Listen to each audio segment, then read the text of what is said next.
Très bien, maintenant qu'on a fini tous nos matériaux, on va placer ça dans notre projet pour regarder si nos matériaux fonctionnent. C'est parti. Donc, je charge ma famille à l'intérieur de mon projet. Je remplace la version existante. On va s'assurer que tout fonctionne bien. Donc ici, si je modifie mon angle, est-ce que ça suit? Ça suit très bien. Et est-ce que si je modifie ici les dimensions, alors si ici je modifie ma hauteur et ma longueur et ma largeur, est-ce que ça fonctionne? Ouais, c'est normal à mon avis, j'ai dû mettre 0 en trop. Modifier le type, ouais, 230. Appliquer, ok, c'est bon, il y a tout qui fonctionne. Donc je vais remettre les propriétés de type. Donc je reviens ici. Donc à nouveau 215 par 100. Appliquer. OK. Donc maintenant, on va regarder pour l'attribution des matériaux. Donc je voudrais par exemple attribuer un matériau pour ma poignée. Donc je sélectionne ma porte. Je vais dans modifier le type. J'ai ici poignée. Et donc dans poignée, on va appliquer un matériau. Je vais donc créer un matériau. Je vais l'appeler poignée. Et donc, dans graphique, je vais lui appliquer une autre couleur un petit peu flashy pour m'assurer que tout fonctionne. OK. Appliquer. OK. Appliquer. Est-ce que cette poignée est bien verte? Impeccable. Ensuite, pour la porte, modifier le type. Porte. Je vais donc créer un nouveau matériau. Identité, donc ça sera porte. Et en graphique, dans mes couleurs, je vais choisir un espèce de bleu anthracite comme ça. Très bien. OK. Appliquer. OK. Appliquer. Est-ce que ça fonctionne? Oui, très bien. Ensuite, on avait quoi? On avait les détails. Donc détails, on va regarder tout de suite exactement de la même manière, hein. Donc je vais créer un nouveau matériau. Ce matériau, je vais l'appeler détail. Et en graphique, ici, je vais changer sa couleur. Je vais mettre un espèce de gris, comme ça. D'ailleurs, plutôt plus clair comme ça. Allez, OK. Appliquer. OK. Appliquer. Est-ce que c'est gris? Oui, ça fonctionne, etc., etc. Vous avez compris comment tester les autres matériaux.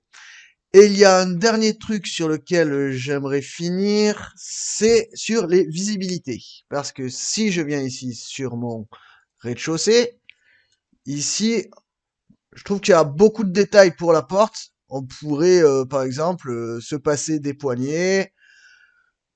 On pourrait simplifier ça. Et moi, j'aurais besoin ici de mon sens d'ouverture. Comme ça c'est le premier truc. Ensuite, si je vais sur mon élévation sud, est-ce que j'ai envie que la porte soit affichée? Oui, je pense que ça peut être sympa.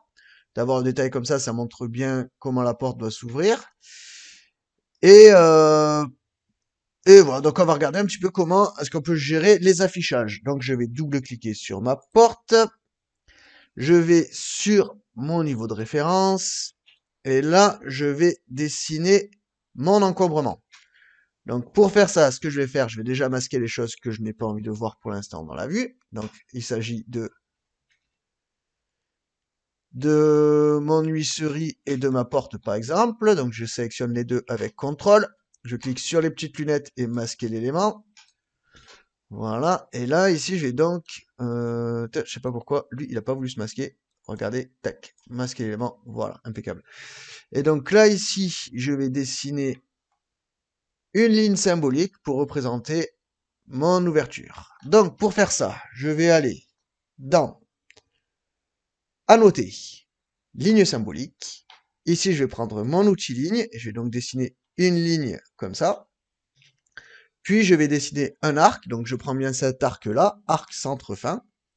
Je vais donc dessiner un arc qui s'accroche ici à l'extrémité, qui vient jusque là et qui s'ouvre jusque ici. Ensuite, je vais prendre cet outil-là, ajuster, prolonger, pour couper les deux comme ça. Et ensuite, si j'ai envie, je peux donc sélectionner un élément donc de ligne symbolique pour pouvoir venir ajouter, par exemple, un type de ligne. Voilà, impeccable. Tac, et tac. Voilà, comme ça au moins ça sera toujours affiché en pointillé, ça sera plus joli.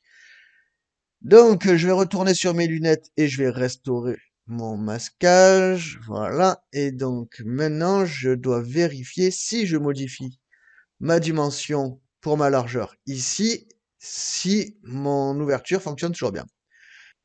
Donc, c'est parti. Je viens là. Donc, ici, je vais mettre par exemple 1500. C'est bon, ça a l'air de suivre. Et si je modifie ici mon angle, c'est bon, tout continue de bien fonctionner. Ok, donc ici je vais remettre un angle à 0 degré pour que la porte soit complètement fermée. Je vais finir ici mon encombrement pour que ce soit un petit peu plus joli. Donc je vais décaler ça avec une valeur de par exemple 60. Comme ça. Voilà, ça sera plus joli. Je vais quand même essayer de modifier encore ici, voir si tout fonctionne. Ok, tout marche très bien. Ensuite, ma porte, moi j'ai pas envie qu'elle soit visible dans ma vue en plan. Donc pour faire ça, ce que je vais faire, c'est que je vais la sélectionner. Et ici, dans paramètres de visibilité, je vais choisir dans quel contexte elle sera visible. Donc moi, j'ai envie qu'elle soit affichée en vue 3D, comme c'est indiqué ici. Affichée en vue 3D et... Donc moi, j'ai pas envie qu'elle soit visible en vue en plan. Par contre, j'ai envie qu'elle soit vue en façade et quand je suis à l'intérieur dans une coupe pour regarder vers l'extérieur. Donc ça, je vais le laisser actif. Et je vais, par contre, l'enlever sur mes coupes. Ça n'a aucun intérêt, sinon je vais voir tout le détail qui est lié à l'intérieur au niveau de mes, euh, de mes vitrages. Et ensuite, dans quelle vue j'ai envie qu'elle soit visible. J'ai pas envie que ce soit vu en niveau faible. Aucun intérêt. OK. Donc là, je vais faire OK. Je vais enregistrer, CTRL S, et je vais charger ça dans mon projet.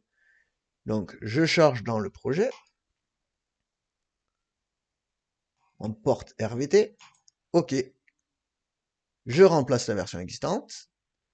Donc là, enregistrer le projet. Donc là, je vois que quand je suis dans une coupe et que je regarde vers l'extérieur, ou quand je suis dans une élévation et que je regarde vers le bâtiment, je vois bien le détail de ma menuiserie. C'est très joli, je laisse ça comme ça. Ensuite, quand je suis dans un niveau de détail faible, la porte disparaît bien. C'est bien ce que je voulais. En élevé, je la vois et je la vois aussi en moyen. Et quand je me mets sur mon plan d'étage ici, ma porte ne s'affiche pas. J'ai juste l'encombrement. C'est exactement ce que je voulais. Voilà, c'est tout pour ce tutoriel. On arrive au bout. J'espère que vous avez réussi à finaliser parce que c'est quand même bien compliqué. J'ai passé beaucoup de temps à le faire. Mais en tout cas, l'idée c'est que maintenant vous pouvez réaliser n'importe quelle porte. Il suffira de changer quelques détails dans le panneau pour pouvoir modifier très rapidement une famille de portes. Voilà, je vous remercie encore une fois d'avoir suivi ce tuto et je vous dis à très bientôt.